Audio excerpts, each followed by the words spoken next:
In the heart of a dark, misty night, a cradle stands empty, not in a peaceful nursery, but in the rundown home of Mak and Gyll. This cradle, silent and void, is more than just a piece of furniture. It's a symbol of a lie, a performance, and a hidden truth. The play, the second shepherd's play, has long been criticized for its portrayal of Mak, a mischievous and dishonest character who uses his wit to deceive and steal. Yet, for centuries, scholars have overlooked a crucial question. Is Mak telling the truth about his family? Mak, a character known for his lies and double meanings, has been scrutinized for his portrayal of his wife, Gyll, as a lazy and drunk woman. Even feminist critics, who have challenged almost everything Mak says about Gyll, still seem to accept his story about their children. For instance, Emma Maggie Sahlberg, a respected scholar, suggests that Gyll's act of childbirth is a clever imitation, but she still believes Mak's claims about Gyll's sexual behavior and motherhood. Katie Normington, another critic, points out that Gyll never leaves her home, but argues that she tends to her children within the house. This unchallenged acceptance of Mak's story is surprising, especially given the critical scrutiny applied to other aspects of the play. The empty cradle in the play has been largely taken at face value, assumed to be a sign of Mak and Gyll's children. However, this assumption is rooted in a deep-seated belief that reproduction is a normative and expected part of life. This belief, known as chrononormativity, is so ingrained that it prevents us from questioning the possibility that the cradle might be empty for other reasons. In 1518, an ecclesiastical court in Lincoln recorded a case involving John and Alice Phipes, a married couple who were accused of idolatry because they used a cradle near their bed every night as if there were an infant in it. The court's suspicion of their behavior suggests that the cradle might have been a site of ritual, perhaps a way to express hope for a child or to commemorate a loss. In medieval Bible drama, stories of infertility are common, such as those of Joachim and Anne, and Elizabeth's miraculous pregnancy. Reading the empty cradle in The Second Shepherd's Play as a sign of Mak and Gyll's struggle with infertility or the loss of a child adds a new layer to their story. This interpretation suggests that their narrative is different from the productive and hopeful stories of other biblical plays. Jack Halberstam, in The Queer Art of Failure, describes the darker territories of failure, associated with futility, sterility, and loss. Mak and Gyll's response to their inability to have children is complex.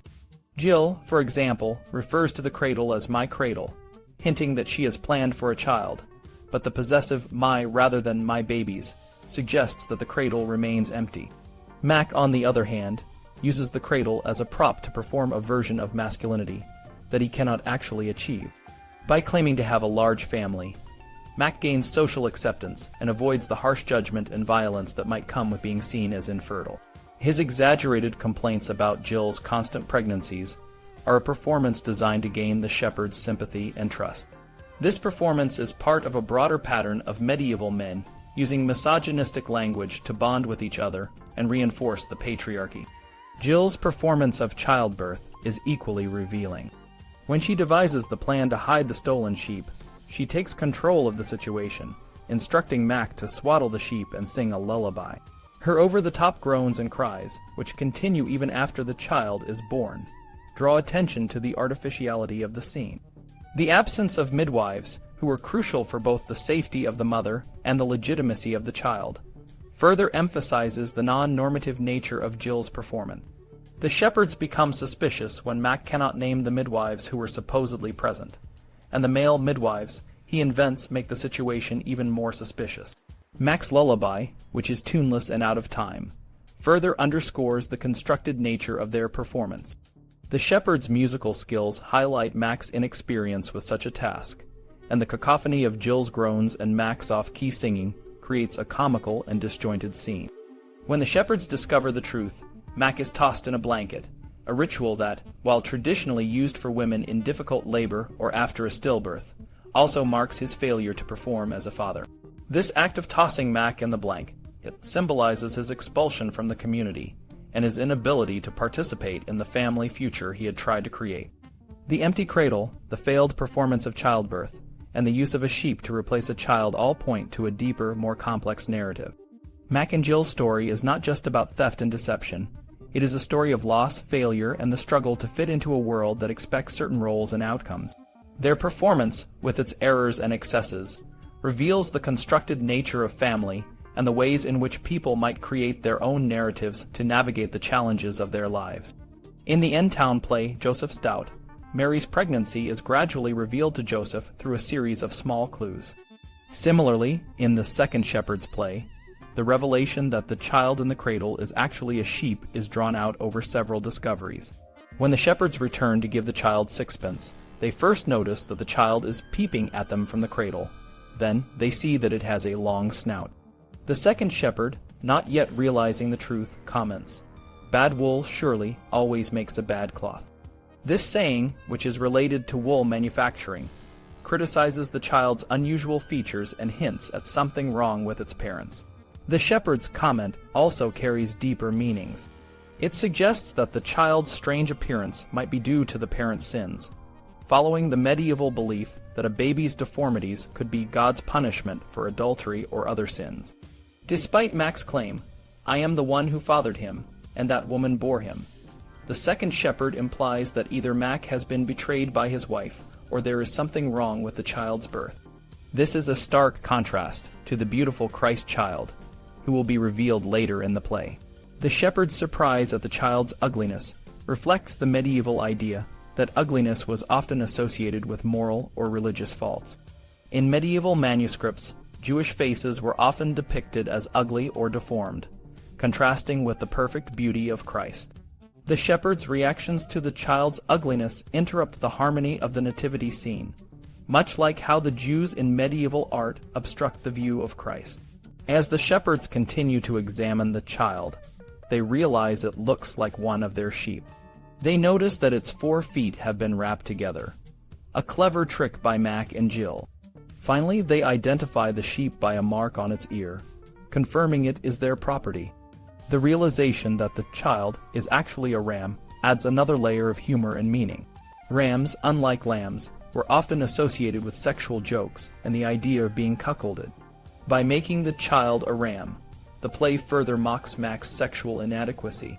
The ram also connects to an earlier biblical story. In the story of Abraham, a ram is caught by its horns in a bush and offered as a sacrifice in place of Isaac. This ram, stuck in the right place at the right time, is an unwitting victim.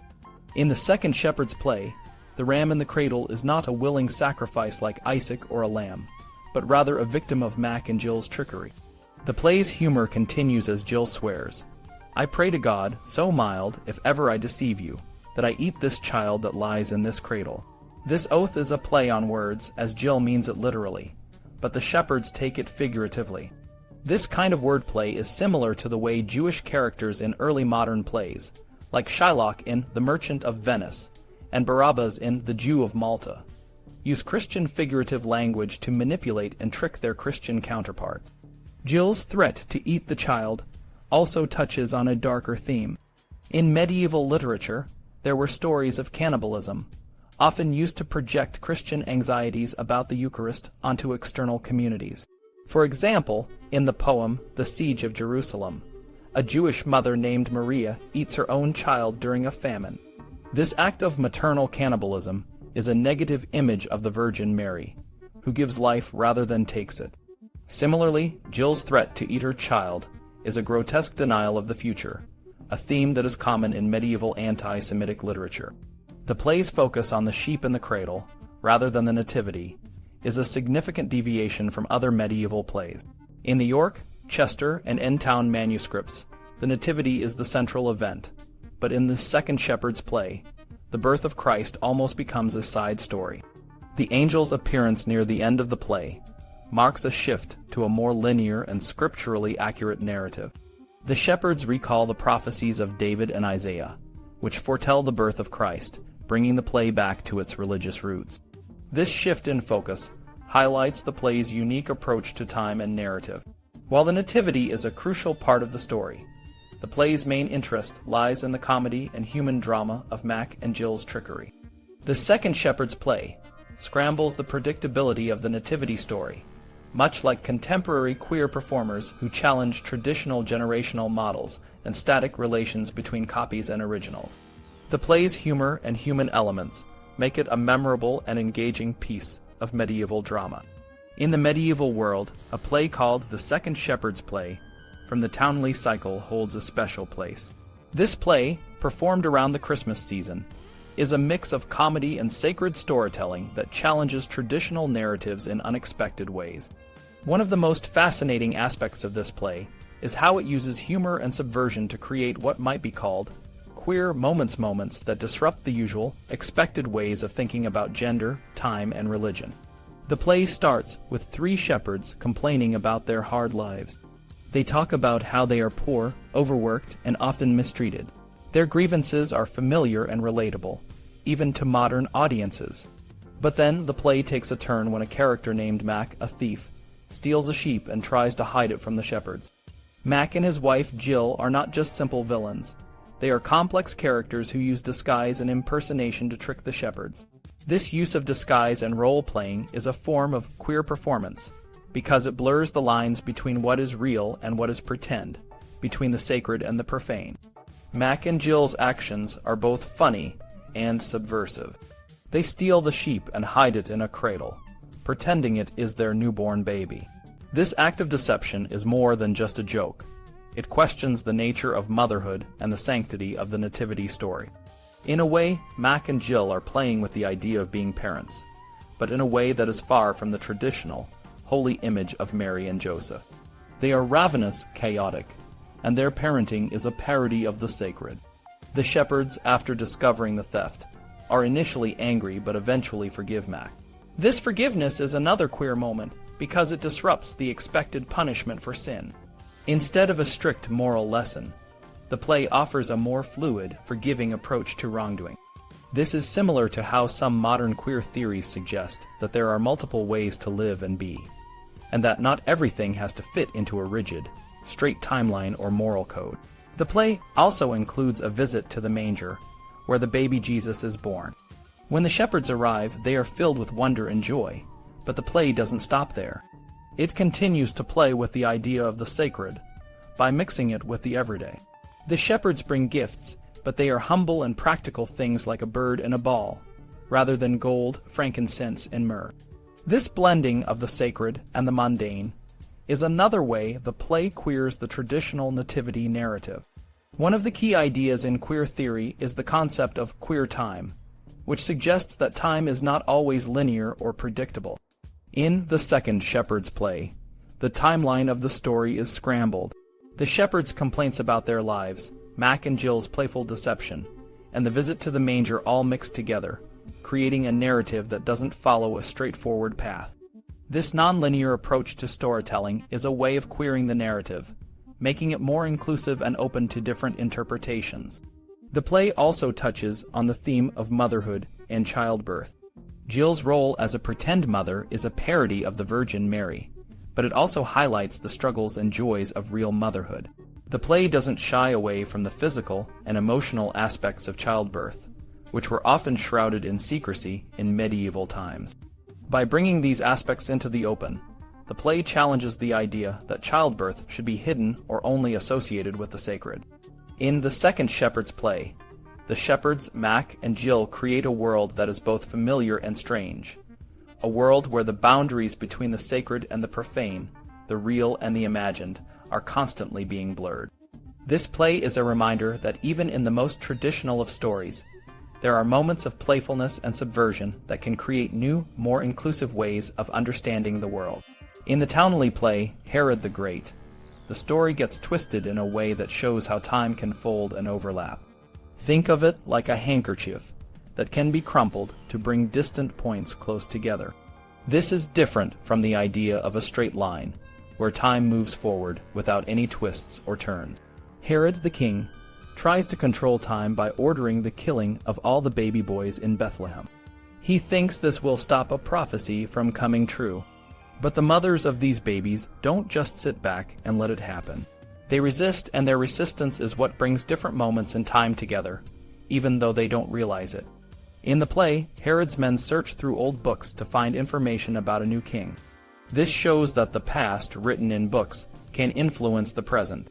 Herod sees time as something he can change, like a book he can rewrite.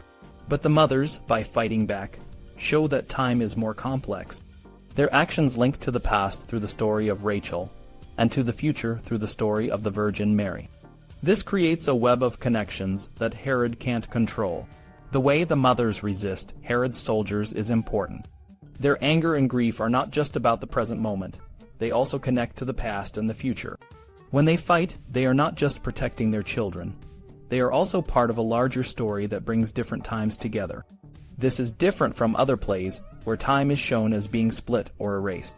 In the Herod the Great play, the mother's actions help to keep the different times connected, even as Herod tries to tear them apart. The play uses a processional format, where the soldiers and mothers move around, which adds to this sense of time folding. It's like a dance that moves between different moments in time, bringing them all together in one place. This format also connects to older religious traditions like the Ordo Rascalis, where Rachel laments for her children. In the end, Herod's attempt to control time through violence fails. The mother's resistance, though it doesn't save their children, shows how time can be shaped and folded in unexpected ways. Their grief and anger create a powerful force that brings together the past, present, and future, proving that time is more complex and interconnected than Herod ever imagined. In the Towneley Herod the Great, the idea of tearing is shown as a way to manipulate time, even though it doesn't work in the end. When Herod looks at his scriptures to try to take control of his present, he hopes to tear time, separating his time from the Hebrew scriptures that came before and the Christian texts that follow. But just like how a crumpled handkerchief can be ironed flat again, the moments that are brought close together through crumpling are not permanently changed. The mothers who resist Herod's soldiers don't just resist socially. They also resist time, keeping the links between the scriptures strong during an event that tries to break them. Mitchell Sayers, a philosopher, talks about how time can be folded and crumpled, bringing different moments close together without permanently altering them. This idea of time as something that can be shaped and reshaped is useful for understanding how time works in early modern plays, but it hasn't been used as much to look at older performances.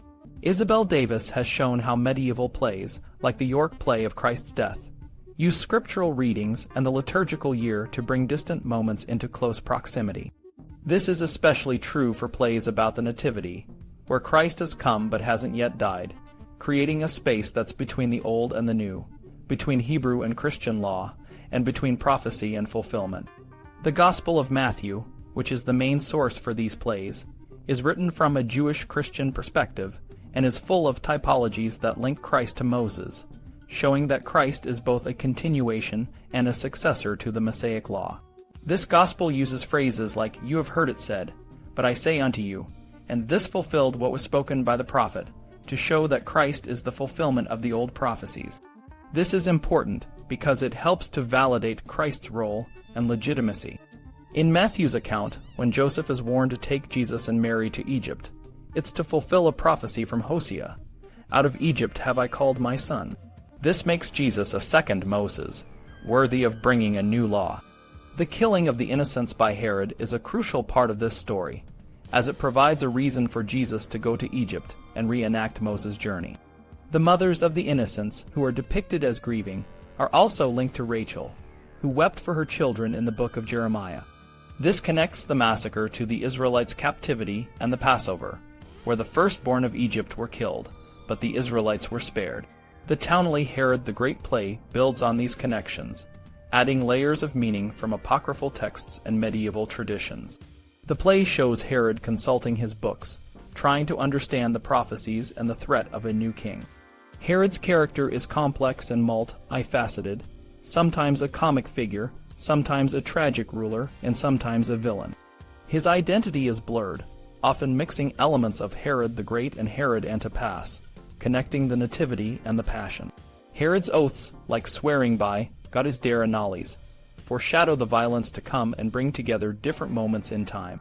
Ultimately, the play shows that Herod's attempt to control time and destiny is futile. The mother's resistance and the unfolding of the prophecy show that the links between past, present, and future are stronger than any attempt to tear them apart.